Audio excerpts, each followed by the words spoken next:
Esselamu ala Resulillah. Kıymetli hocalarım ve saygıdeğer misafirler, hepiniz Peygamber Sevdalıları Vakfı tarafından Kasım ayı, Sahabe ayı münasebetiyle düzenlediğimiz programımıza, yolumuzu aydınlatan yıldızlar, Hazreti Ümmü Gülsüm programımıza hepiniz hoş geldiniz.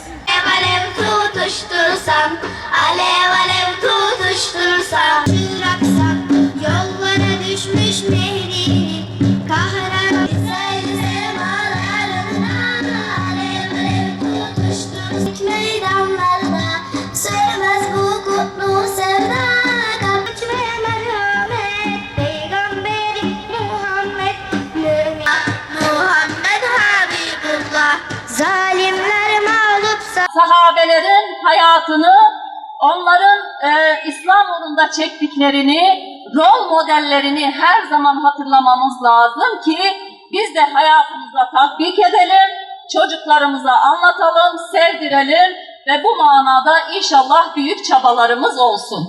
Ümmü Gülsüm 605 ile miladi 605 ile 610 yılları arasında Mekke'de doğmuştur. Hazreti Zeynep ve Rukiye'den sonra Resulullah Aleyhisselatu Vesselam'ın doğan 3. çocuğudur. Doğduğunda Hazreti Peygamber ona Amine ismini vermiş ve daha sonra Ümmü Gülsüm lakabıyla Ümmü Gülsüm ismiyle anılmıştır. Yani çocuğu olmamasına rağmen Ümmü Gülsüm diye anılmış ve bunun nedeni de tarih kitaplarında geçmiyor. İlk Müslümanlardan olan Ümmü Gülsüm, annesi Hazreti Hatice ve kız kardeşleriyle beraber Resulullah Aleyhisselatu Vesselam'a ilk beyat edenlerden ve Müslüman olanlardandır.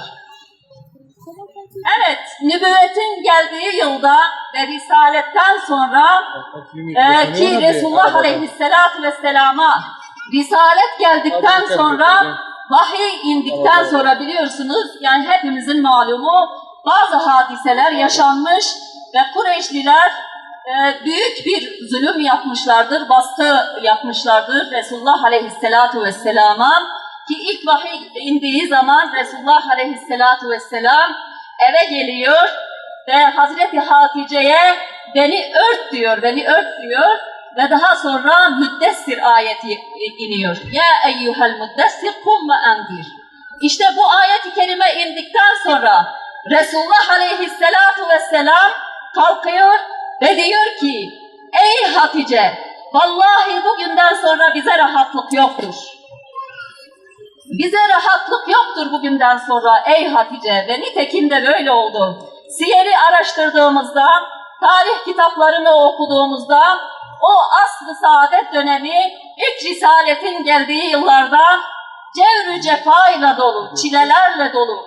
İşte şimdi biz inşallah Ümmü Gülsüm'e değineceğiz.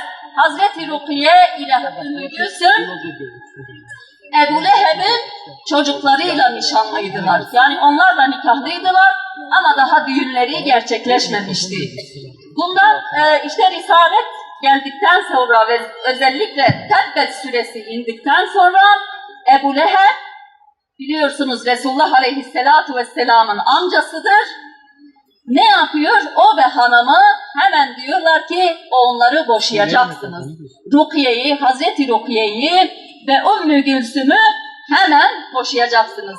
Hatta Ebu Leheb'in hanımı ileriye giderek, daha aşırıya da giderek işte Resulullah'a hakaret içeren şeyler geliyor. Resulullah Aleyhisselatu Vesselam'ın yanına geliyor ve diyor ki siz şüphesiz ki sen ve çocukların sapıttınız. Bizim atalarımızın dinini bırakıp başka yeni dinler çıkardınız ve o yüzden biz sizin kızlarınızı boşuyoruz, kızını boşuyorum ve hatta Resulullah'a da saldırıda bulunuyor Üteybe. Bunun üzerine Resulullah Aleyhisselatü Vesselam Üteybe'nin yüzüne bakarak diyor ki Allah'tan askerlerinden birini sana musallat etmesini dilerim diyor. İşte Üteybe bu beddua üzerine o kadar korkuyor ki ve ki o esnada da ticaret için Şam yolculuğuna gidecekti. Ve orada işte o Şam yolculuğuna çıktığı zaman yolda bir yerde konaklıyorlar. Konakladıkları esnada bir aslan gelip bakışlarını, gözlerini Üteybe'nin üzerine dikiyor, yüzüne dikiyor. Ve bu aşırı derecede korkuyor ve diyor ki vallahi Muhammed'in bedduası yüzünden bu aslan beni paramparça edecek. Yanındaki kişiler de diyorlar ki sen bunu nereden çıkardın amma da korktun mu diyorlar. İşte diyor ki eğer bana bir şey olursa katilim Muhammed'dir diyor. Aleyhisselatu vesselam. Ondan sonra bu aslan ortadan kayboluyor. Derken geceliyorlar orada ve Üteybe çok korktuğu için onu aralarına alıyorlar. Resmen bir halka, etrafında bir halka oluşturuyorlar ve o şekilde Üteybe'yi de aralarına alıyorlar. Ve o aslan gece yarısı geliyor, o bütün halkayı yarıyor ve Üteybe'nin bütün vücudunu paramparça, başka hiç kimseye dokunmadan Üteybe'yi orada paramparça ediyor. Evet ve bütün bu ibretler, bu mucizeler o zamanda yaşanıyor ama hidayeti istemeyen insana da Allah Azze ve Celle hidayet nasip etmez. Allah Azze ve Celle Resulullah Aleyhisselatu Vesselam'a hitaben diyor ki hidayet benim elimdedir ey Habibim. Çünkü Resulullah Aleyhisselatu Vesselam o amcalarının ve ileri gelen Kureyşlilerin ileri gelenlerinin Müslüman olmasını o kadar istiyordu ki onlarla azami derecede uğraşıyordu, tebliğ ediyordu, anlatıyordu ama onlar her seferinde ayrı bir bahaneyle, ayrı bir istekle Resulullah Aleyhisselatu Vesselam'a bahaneler sunuyorlardı ve iman etmiyorlardı. Ve daha sonra işte dediğimiz gibi imtihanlar ve cevr-ü cefa zamanı başlamıştı o sahabelere.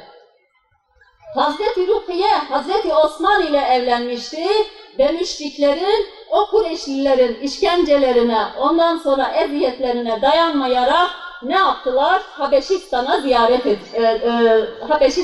hicret etmişlerdi.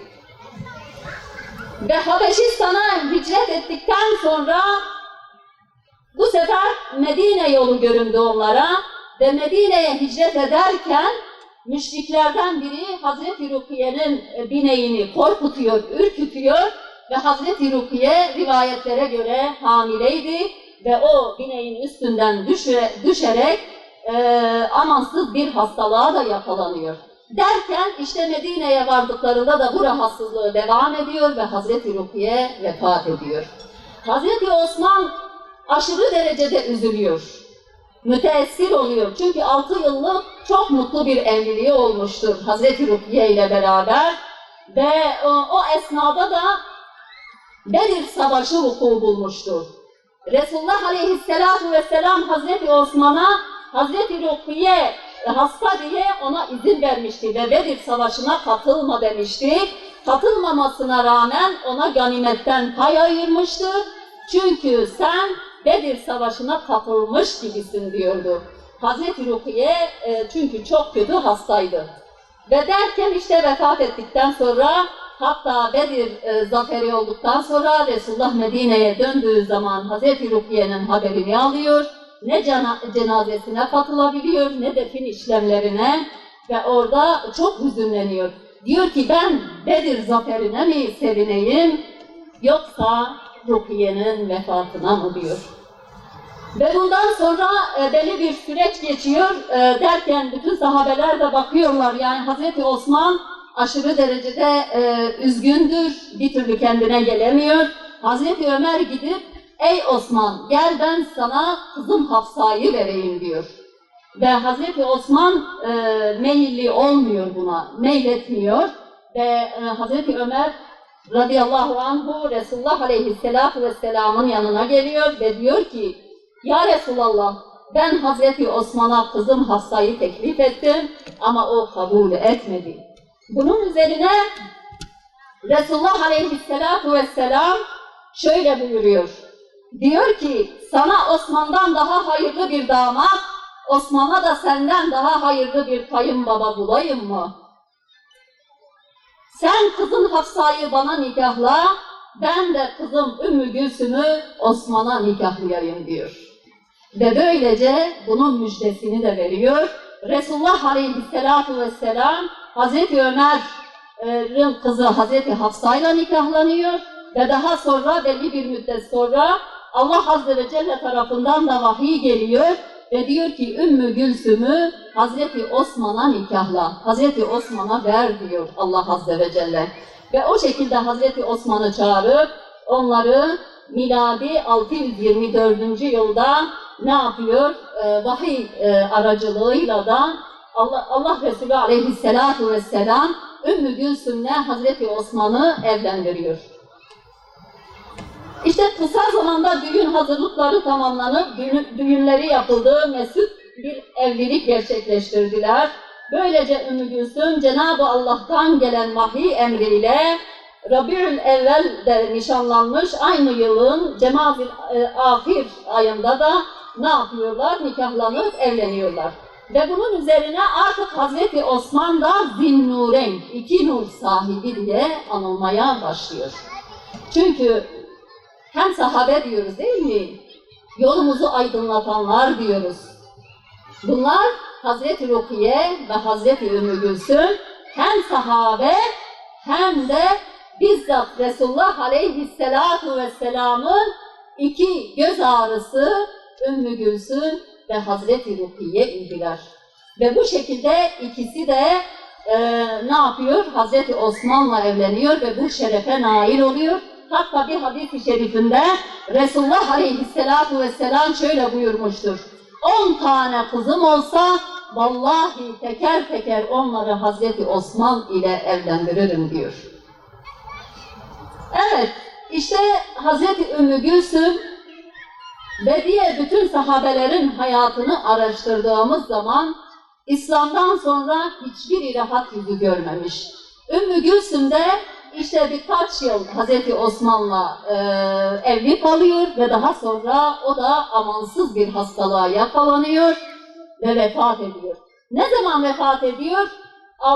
Miladi 630. yılda. Yani şöyle bir hesap edersek 20 yaşlarında.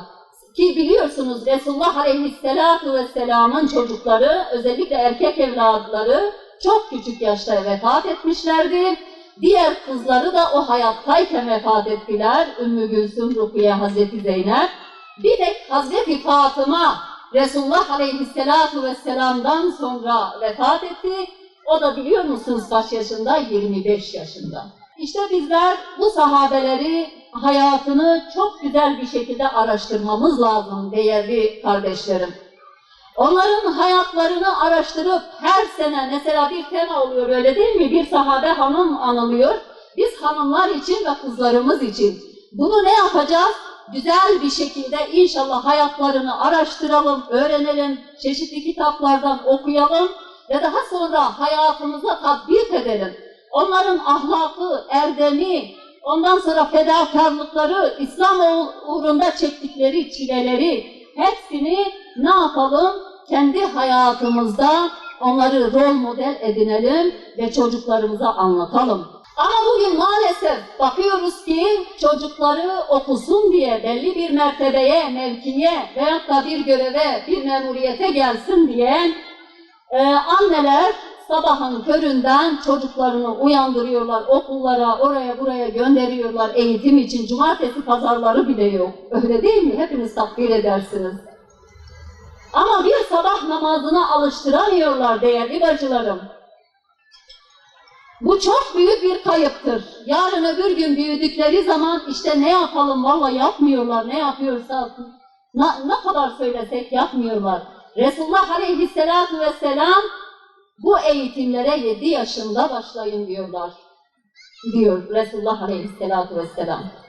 Evet, demek ki bir çabamızın olması lazım. Bunun için gayret göstermemiz lazım. Sabırla, metanetle ve hiç bıkmadan, vazgeçmeden ne yapacağız? Çocuklarımızı eğiteceğiz. Çünkü birer birer kaybediyoruz. Nesillerimizi, gençlerimizi, çocuklarımızı kaybediyoruz. Biliyorsunuz dijital bir zamanda yaşıyoruz. İnternet ve sosyal medya maalesef çocuklarımızı elimizden alıp götürüyor ve o şekilde büyük kayıplar yaşanıyor. Allah-u Teala cümlemizi muhafaza eylesin. Cümlemize gerçek bir iman nasip etsin inşallah. Sahabelerin imanını bize nasip etsin, o gayretlerini nasip etsin. İslam onurunu, mümin izzetini, kardeşlik hukukunu, gözü yaşlı anneler ve yetim kalan çocuklar hürmetine Gazze'nin felamin velhamdülillah.